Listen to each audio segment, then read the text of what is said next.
This is Brain Lion Institute, episode 63. Why curiosity accelerates learning without exhausting the system. Motivation does not start with discipline. Learning does not start with pressure. Both begin with curiosity. Curiosity is biologically efficient. It activates attention without triggering threat. When curiosity is present, the nervous system stays regulated, while inflammation is absorbed. This is why forced learning fails. Pressure activates protection. Protection blocks integration. Curiosity keeps the system open.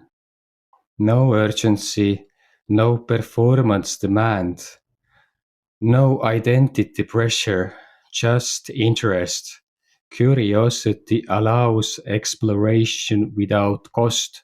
It signals to the nervous system, this is safe to approach. This is how learning becomes sustainable.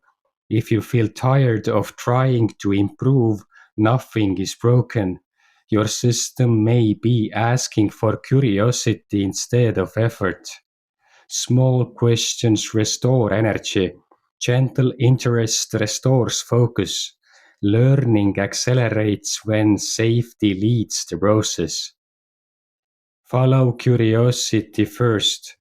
Energy and motivation will organize around it. Next episode. Why pressure collapses progress even when intentions are good. Thank you.